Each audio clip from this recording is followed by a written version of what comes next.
যুক্তরাষ্ট্র জুড়ে চলছে তীব্র শীতের দাপট। জানুয়ারি মাসে উত্তর পূর্বাঞ্চল ও মধ্য পশ্চিমে আর্কটিক ঠান্ডা বাতাসের প্রভাবে তাপমাত্রা কমেছে। অন্যদিকে দক্ষিণ ও দক্ষিণ পূর্বাঞ্চলের দিকে শীতকালীন ঝড় আঘাত হানার আশঙ্কা করছেন আবহাওয়াবিদরা। নিউ ইয়র্ক সহ বিভিন্ন স্টেটের বাসিন্দাদের সতর্ক থাকার আহ্বান জানানো হয়েছে। Desk report. তীব্র শীতের মধ্যে আগামী শনি ও রোববার নিউ ইয়র্কে তুষারপাতের আশঙ্কা করা হচ্ছে। একই সময় তুষারঝড়ের আশঙ্কা রয়েছে ওয়াশিংটন ডিসিতেও। এই সময়ে চলতি মৌসুমের সবচেয়ে বড় তুষারঝড় হতে পারে বলে পূর্বাভাসে উল্লেখ করা হয়েছে। শিকাগোতে শুক্র শনিবার সারাদিনই শূন্যের নিচে তাপমাত্রা থাকবে। টেক্সাস থেকে ক্যারোলিনায় বিপজ্জনক বরফ ঝড়ের আশঙ্কা রয়েছে।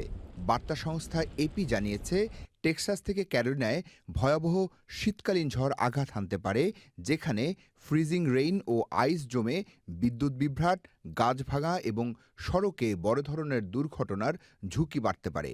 ডালাসে ফ্রিজিং রেইন এবং তুষারপাত হতে পারে, যাতায়াত বিপজ্জনকও হতে পারে। যেসব এলাকায় তীব্র তুষারপাত ও তুষারঝড় হবে তাদের আইন মেনে উষ্ণ স্তরযুক্ত ভারী পোশাক, টুপি ও মজবুত বুট পরার পরামর্শ দেওয়া হয়েছে।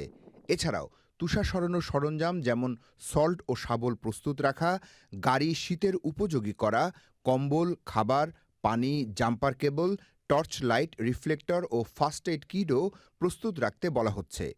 বিকল্প বিদ্যুৎ ব্যবস্থা, ঘরে প্রয়োজনীয় সরঞ্জাম মজুদ রাখা এবং হিটিং সহায়তার জন্য হোম এনার্জি অ্যাসিস্ট্যান্ট প্রোগ্রাম সম্পর্কে অবগত থাকতেও বলা হয়েছে। যতটা সম্ভব ঘরে থেকে হিটিং যন্ত্র নিরাপদে ব্যবহার করা, প্রতিবেশীদের খোঁজখবর রাখা, বিশেষ করে বয়স্ক ও বিশেষ চাহিদা সম্পন্নদের দিকে বিশেষ নজর রাখারও পরামর্শ দেওয়া হচ্ছে। Desk report, channel I.